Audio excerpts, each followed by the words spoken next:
मंजिला ससुराल। रात के 12 बजे जहाँ सब सो रहे होते हैं वहाँ एक घर से चीखने चिल्लाने की आवाज़ें आ रही थी। पता नहीं किस कुत्ते ने मुझे काटा था, क्यों पूछ लिया मैंने? गलती हो गई भाभी, मेरा वो इंटेंशन नहीं था। अरे भाई, गलती तो हमारी हुई है जो तुम पराये लोगों को अपना समझा। ना भाई ना, आज के ज़माने में किसी को अपना सोचना ही पाप है। सब आपकी गलती है विकास जी, और कीजिए भाई भाई।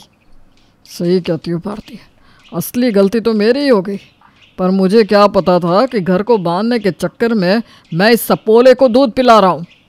हमारा कमरा बहुत बड़ा लग रहा है तुझे, तो अपना कमरा बनवा ले, तोड़वा दे पीछे की दीवार और हड़प ले पड़ोसियों की ज़मीन। अपने कमरे के अंदर महल चुनवा ले, मुझे क्या मतलब, पर मेरे कमरे में नज़र मत गड़ा। अरे क्यों ऐसे कुत्ते बिल्लियों की तरह लड़ रहे हो तुम दोनों? सौरभ भाई है तुम्हारा विकास, अब चुप भी हो जाओ। और सौरभ तू छोटा है ना, मांग ले माफ़ी। मांग तो रहा हूँ मम्मी, जबकि गलती तो मेरी है ही नहीं। अगर कोई उस माफ़ी को सुनना ही नहीं चाहेगा तो मैं क्या करूँ? कदमों में बिछ जाऊँ क्या? अरे इस शोर के कारण तो अड़ोसी पड़ोसी भी अपने घर की बत्तियां जलाने लगे हैं। किसी ने दरवाजे पर आकर बेल बजा दी तो जो 2 पैसे की इज्जत बची थी ना, वो भी चली जाएगी। वृंदा कह रही होती है कि तभी कमरे के अंदर से आवाज़ आती है। गई इज्जत गई, बरसों से मेरे बाप दादा ने जो इज्जत कमाई थी लुटवा दी तुम लोगों ने। दिन में लड़ते लड़ते अब अंधेरी रात में भी तुम लोग तमाशा करने लगे हो। अरे भाई, ऐसी क्या कमी पड़ गई? भूखमरी छा गई क्या, या कोई डकैती हो गई घर पर? यहाँ लोग इतना बड़ा बड़ा कांड कर देते हैं और मुंह से चू भी नहीं निकलता। और हमारे घर में देखो, इसी कारण तो हम आज तक एक ही मंजिले मकान में रह गए। सड़क पर रोक रोक कर लोग पूछते हैं मुझसे, क्या बात हो गई शंभू जी, घर में एसी है, पंखा है, फ्रिज है, फिर कैसी भूखमरी छा गई आपके घर में जो घर से चीखने चिल्लाने की आवाज़ें आती रहती है? पूरी दुनिया में सब आपको ही क्यों टोक कर बोलते हैं? हाँ, क्योंकि पापा जी आप ना सामने से रिप्लाई नहीं करते। मुझे कोई रोक कर तो बोले, उसकी बोलती ना बंद कर दो तो मेरा नाम भी भारती नहीं। और ये कौन बोल रहा था आपको? वो पिंटू अंकल ना, जिसकी खुद की बहू भागी हुई है। देख लीजिए आप वृंदा जी, आपके दोनों बेटों की लड़ाई मुस्ताक आ रही है। मैं तो चला जाऊंगा बाबा इस घर से, मुझसे बर्दाश्त नहीं होती ये बातें। 2 रोटी खाऊंगा, हरि के गुण गाऊंगा। ये कहानी शुरू होती है वृंदा के घर से। वृंदा के 2 बेटे थे। बड़े बेटे की शादी हो चुकी थी और छोटे बेटे के लिए वृंदा लड़की की तलाश में थी। बहू, आज सौरभ को देखने के लिए लड़की वाले आने वाले हैं, ज़रा चाय नाश्ते का इंतज़ाम कर देना। ये सुनते ही गुस्से से भारती अपने कमरे में जाती है और पति से कहती है, तुम यहीं बैठो, पैसों का बस हिसाब करते रहो और मैं यहाँ से चल बसूंगी। और मैं तुम्हें जाने दूंगा क्या? अरे क्या हो गया डार्लिंग, क्यों शेर पर सवार हो? न जाने क्या हो गया है मम्मी जी को, सौरभ की शादी की जिद पकड़ बैठी है। आए दिन किसी न किसी लड़की के परिवार वालों को बुला लेती है। कब तक सौरभ का रिश्ता होने से रोकूंगी मैं? शादी होगी सौरभ की तो उससे मुझे क्या फ़ायदा होगा? क्यों मुझे नौकर की तरह खटवाया जा रहा है यहाँ? कभी इसके लिए खाना बना दो, कभी इसके लिए। लड़की वालों से जो दहेज मिलेगा उसमें से क्या फूटी कौड़ी भी मिलेगी मुझे? पर लड़की वालों की सेवा मुझसे ऐसे करवाई जाती है मानो दुल्हन दरवाजे पर सोने की लड़ मेरे ही गले में डालेगी। अरे अब कुछ बोलो भी। तो रिश्ता तोड़वाना है क्या? और नहीं तो क्या। हमारा बेटा 8 साल का हो गया है, अभी तक वो आराम से सौरभ के साथ सोता था। अब जब सौरभ की बीवी आ जाएगी तो क्या वो सोने देगी हमारे बच्चे को अपने कमरे में? उसे तो हमारे साथ सोना पड़ेगा ना। और इस छोटे से बिस्तर में हम 3 लोग आएंगे कैसे? सही बात है, किंग साइज के बिस्तर में हम 3 किंग जैसे लोग आएंगे कैसे? अच्छा तुम फिक्र मत करो, मैं लड़की वालों का दिमाग ऐसे घुमाऊंगा कि वो मना करके चले जाएंगे। विकास जब अपनी दुकान जा रहा था तब रास्ते में इत्तेफाकन लड़की वाले मिल जाते हैं। भैया, शंभूनाथ जी का घर कहाँ पड़ता है? एड्रेस तो यही का था। क्या काम है जी आपको उनसे? वो हम उनके छोटे बेटे को देखने आए। अच्छा, सौरभ को। आपकी बेटी गोद ली हुई है क्या, जो आप ऐसे लड़के से उसकी शादी करना चाहते हैं? 1 नंबर का नाकारा निकम्मा लड़का है। खैर मुझे क्या, सीधे जाकर बाएं मुड़ जाइएगा। ये बोलकर विकास आगे बढ़ जाता है और मान लेता है कि विनोद उल्टे पांव वापस चला जाएगा। कैसी किस्मत है ना पापा मेरी। आज तक जो भी लड़के देखे सबका इमेज बहुत अच्छा था, पर लड़का असल में बुरा निकला और इसका इमेज तो पहले से ही खराब है। कान भरने वाले बहुत मिलेंगे बेटा। अब यहाँ तक आए हैं तो शंभू जी से मिलकर ही रहूँगा मैं। और जैसे ही निधि का परिवार शंभू जी के परिवार से मिलता है, खास करके सौरभ से, उन्हें सौरभ पसंद आ जाता है और वहीं निधि और सौरभ का रिश्ता पक्का हो जाता है। और 15 दिन के अंदर अंदर ही दुल्हन बनकर निधि वृंदा के घर आ जाती है। सभी रस्मों के बाद सभी अपने अपने कमरे में चले जाते हैं और रोज़ की तरह रोहन भी अपने चाचा के कमरे में चला जाता है। आप यहाँ सोते हो बेटा चाचू के पास? हाँ, मैं तो हमेशा से यही सोता आया हूँ। पर आज से ना यहाँ चाची सोएगी बेटा। अब आप बिग बॉय हो ना, चाचू आपको अपने पास नहीं सुला पाएंगे। अब पापा के पास सो जाओ। अच्छा तुम यहीं सो जाओ, चाची कहीं और सो जाएगी, है कि नहीं? निधि थपथपाकर रोहन को सुला देती है और जैसे ही वो सोता है, सौरभ उसे अपनी गोद में उठाकर अपनी भाभी के कमरे में सुलाने ले जाता है। रोहन को सौरभ की गोदी में देखकर भारती समझ जाती है कि आज तो उसकी नींद खराब होने वाली है। माना तुम दोनों के फेरे सुबह ही हो गए थे, पर असल में तो अब पता चल रहा है कि मेरी देवरानी घर पर आई है। आते ही बेचारे मेरे बेटे का कमरा छिन गया। खैर, तुम लोगों की भी तो फर्स्ट नाइट है, तुम लोगों को भी प्राइवेसी चाहिए होगी ना। सौरभ जाओ, फिक्र मत करो, रात को बीच में अगर रोहन उठ जाएगा तो मैं संभाल लूँगी। वो क्या है ना, इसे तो मेरे साथ सोने की आदत डालनी ही पड़ेगी। चाचू अब इसका रहा कहाँ। आई एम सो सॉरी भाभी। वैसे रोहन एक बार सोता है तो रात में फिर जगता नहीं है, बस बीच बीच में बड़बड़ाता है। ये कहकर सौरभ अपने कमरे में चला जाता है और हो जाता है संग्राम का आगाज़। अगली सुबह निधि साड़ी पहनकर सर ढककर अपने कमरे से बाहर आती है और सभी बड़ों के पैर छूती है। जैसे ही वो भारती के पैर छूने झुकती है तो भारती कहती है, यही तरीका तो होता है, पहले जेठानी को सर चढ़ाने का और फिर ऊपर से नीचे धड़ाम से गिरा देने का। क्या हो गया भाभी, आप ऐसे क्यों कह रही हैं? बुरा मत मानना निधि कि तुम्हारी जेठानी तुमसे ऐसा कह रही है। ये एक जेठानी नहीं, एक माँ कह रही है। आज सुबह जब रोहन की आँख खुली तो बेचारा हैरान था कि वो सोया तो चाचू के पास था, तो मम्मी के पास आंखें कैसे खुली। बार बार चाचू चाचू किए जा रहा था। बेचारे को 2 थप्पड़ मारी मैंने, और फिर मैं करती भी तो क्या, मैं भी तो मजबूर हूँ।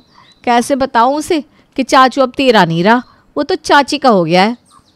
ये कहकर अपने आंसू पोंछती हुई भारती अपने कमरे में चली जाती है। जहाँ नई बहू के आने से घर में हंसी मजाक का माहौल होना चाहिए था, वहाँ पहले ही दिन रोना धोना शुरू हो गया था। कुछ देर बाद ही एक एक कर मुँह दिखाए की रस्म के लिए मेहमान आने शुरू हो जाते हैं। बहू तो एकदम चांद का टुकड़ा लेकर आई हो तुम वृंदा। जैसा हमारा सौरभ वैसी हमारी निधि। अब जल्दी जल्दी तुम हमें गुड न्यूज़ दे देना बेटा। अरे अभी तो हमारी खुद खेलने कूदने की उम्र है आंटी। क्यों रे, तूने तो बचपन से रोहन को पाला पोसा है, बच्चा पालने का एक्सपीरियंस तो तुझे पहले से ही है। शुक्र है आंटी जी आपने ये नहीं कह दिया कि सौरभ और निधि ने ही रोहन को जन्म दिया था। अरे 2 मिनट बच्चों को अपने पास रख लेने से कोई बच्चा पालना नहीं सीख जाता, है कि नहीं सौरभ? और ऐसे ही आए दिन भारती किसी न किसी बात पर अपनी देवरानी को टॉन्ट मारती रहती। एक रोज़ रात के खाने के वक्त, ये तुम दोनों ने ठीक किया कि काम आधा आधा बांट लिया। एक वक्त एक बहू सब्जी बनाएगी तो दूसरी रोटी, और दूसरे वक्त इसी का उल्टा होगा।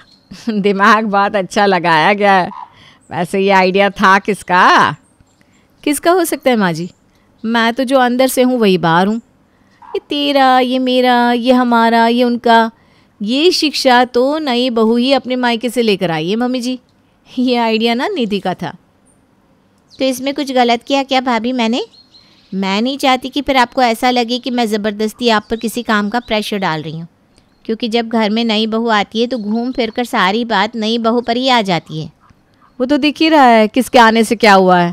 आज तक हमारे घर में खाने के वक्त कभी कोई बहस नहीं हुई, और यहाँ देखिए मम्मी जी, और कीजिए अपने छोटे बेटे की शादी अपनी मर्जी से।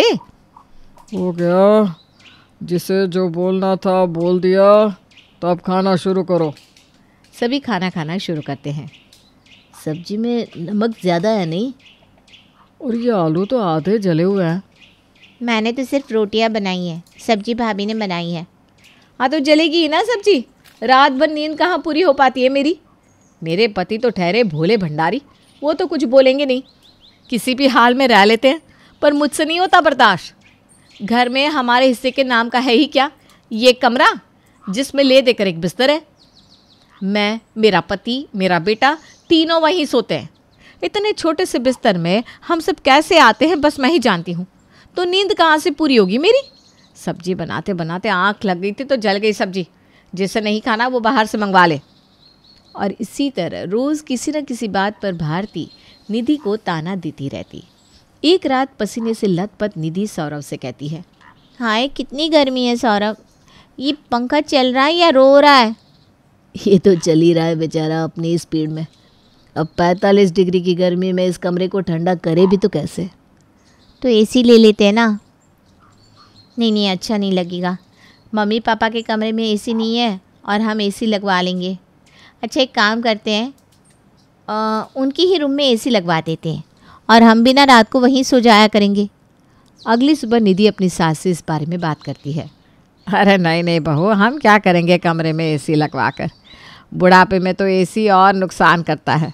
बार बार एसी में अंदर बाहर करने से शरीर में और 10 बीमारियां लग जाती है। मैं तो खुद ही घुटनों के दर्द से परेशान रहती हूँ। अगर एसी लगवा लिया ना तो गठिया होने से मुझे कोई नहीं रोक सकता। और तूने मुझसे पूछ लिया, इतना कायदा रखा, यही बहुत बड़ी बात है। तू ना अपने कमरे में लगवा ले एसी। और ये सुनते ही भारती कहती है, अरे वाह मम्मी जी, मान गए आपको। इस बार की गर्मी में आपको एसी की ज़रूरत महसूस नहीं हो रही, पर जब मेरे कमरे में एसी लगी थी तब तो आपने फ़ौरन टोक दिया था। अरे बहू, क्योंकि उस साल मुझे लू लग गई थी, डॉक्टर ने बोला था ठंड में रहने के लिए। अपने घर की सारी एक्स्ट्रा खर्च, शंभू और वृंदा की दवाइयों के खर्चे, यहाँ तक कि रोहन की पढ़ाई का खर्च भी सौरभ ही उठाता था।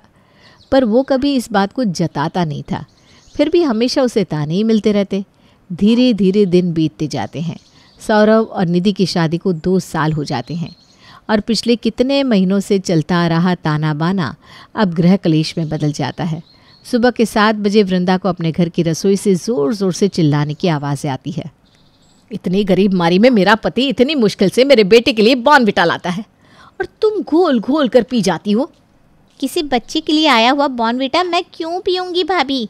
मैंने आपको कितनी बार बताया वो बॉर्नविटा नहीं था, मैं ब्लैक कॉफ़ी पी रही थी। वैसे तो हर तीसरे दिन घी आता है और सौरभ जी ही लेकर आते हैं। मैंने तो कभी नहीं पूछा कि घी जा कहाँ रहा है। एक ही रसोई है, घर के लोग ही खा रहे हैं ना, तो किसी के पेट में ही जा रहा होगा। कोई उठाकर नाली में तो बहा कर आएगा नहीं, तो किस बात की कलेश। तुम्हारे पति के पास नोटों की गड्डियाँ पड़ी होगी, हमारे पास नहीं है। तुम लोग बहाते होंगे राशन नाली में। ये दोनों फिर शुरू हो गई। अपने कमरे से निकलकर वृंदा रसोई में जाती है और अपनी बहू से कहती है, हो गया अब, इस रोज़ रोज़ के कलेश को छोड़ दो। तुम दोनों अपनी अपनी रसोई अलग कर लो। एक वक्त छोटी बहू खाना दे देगी मुझे, एक वक्त तुम दे देना भारती। और अगर ये भी भारी लग रहा है ना तो मत देना। अब तो घर में दोनों बहुओं की रसोई भी अलग हो गई थी, पर फिर भी भारती को चैन कहाँ था। उसे तो पूरे घर पर अपना अधिकार चाहिए था। एक शाम चीखती हुई भारती रोहन को मारते हुए अपने कमरे से बाहर आती है। सब तेरी गलती है, तू ना होता तो आज इस घर में इतना कलेश होता ही नहीं। क्या हो गया भाभी, क्यों जानवरों की तरह मार रही हो इसे? क्योंकि ये भाग्यहीन है। जवान हो गया है मेरा बेटा, अभी कुछ साल में इसके लिए लड़की देखना शुरू करना होगा। पर यहाँ तो इसका खुद का कमरा ही नहीं है, तो बहू रहेगी कहाँ? ये क्या कह रही हैं आप? शादी की अभी से फिक्र, बच्चा है ये। तुम्हारा कोई वंश नहीं है ना निधि, तुम्हें किस बात की फिक्र होगी? फिक्र तो मुझे ही होगी। मेरे बेटे की उम्र शादी लायक जो हो गई है। 10 साल कोई उम्र होती है शादी की भाभी? और आपको किसने मना किया है कमरा बनवाने से? आप एक और कमरा बनवा लीजिए रोहन के लिए। हाँ भाई, मेरे घर तो रेड पड़ रही है, इतने पैसे दबा कर रखे हैं मैंने। हैं, पैसे होते ना तो मैं यहाँ नहीं रहती। इस कलेश में रहने में मुझे मज़ा नहीं आ रहा है निधि। मैं तो कब का भाड़े के मकान में चली गई होती, पर उनके पास पैसे ही कहाँ हैं। किसी तरह तो हमारी दाल रोटी चलती है। और इस तरह भारती निधि को इतने ताने देती है कि वो रोती हुई सौरभ को फ़ोन करके घर बुला लेती है। लड़ाई इतनी बढ़ जाती है कि जिठानी देवरानी के साथ साथ अब दोनों भाइयों में भी बाताबाती शुरू हो जाती है। तू बीच में मत बोल सौरभ, तुम गिनकर 2 लोग हो और तुम लोगों के पास है हमसे भी बड़ा कमरा, तो तुम्हें तकलीफ क्यों होगी? ऐसी बात है तो हम लोग रूम आपस में एक्सचेंज कर लेते हैं भैया। अरे हम क्यों एक्सचेंज करेंगे सौरभ? नहीं, बिल्कुल नहीं। इतना ही बड़ा बनने का शौक है ना तुझे, तो छोड़ दे अपना कमरा और हो जा ऊपर शिफ्ट। ज़्यादा से ज़्यादा क्या होगा, ये फ्लोर ग्राउंड फ्लोर हो जाएगा। दे दिया मैंने तुझे ज़मीन, इसके ऊपर फ्लोर उठा ले। पहले पहला मंजिला तेरा, उसके बाद जब जिसकी औकात होगी वो उस हिसाब से ऊपर घर बनाता रहेगा। ये सुनकर सौरभ निधि का हाथ पकड़े अपने कमरे में आ जाता है। खाली ज़मीन दी गई है हमें, घर के बने बनाए हिस्से में भैया भाभी रहेंगे। जब उनकी मर्जी आएगी हमें ऊपर से भी हटवा देंगे। ऊपर भी पैसे लगाने से फ़ायदा नहीं है सौरभ। इतना अच्छा किया तुमने सबका, क्या मिला तुम्हें इन सब के बदले? खाली ज़मीन? अरे छत तो छीन ली गई हमारे सर से। निकाल लो अपना गुस्सा, सब निकाल दो। आज मेरी अच्छाई भी हार गई निधि। सामान पैक करो, हम यहाँ से जा रहे हैं। कमरा क्या, ये घर भी भाई भाभी ही रखे। सामान लेकर निधि और सौरभ दरवाजे तक आते हैं। नहीं बेटा, इस घर को छोड़कर मत जा। बड़ी बहू, रोक ले इसे। आज अगर ये मेरा राम इस घर को छोड़कर निकल गया ना तो ये घर बिखर जाएगा। ना वृंदा ना, आज इसे रोक मत, आज नहीं। और वृंदा का घर 2 मंजिला हो ही नहीं पाता। सौरभ निधि को लेकर अपने घर से हमेशा हमेशा के लिए चला जाता है।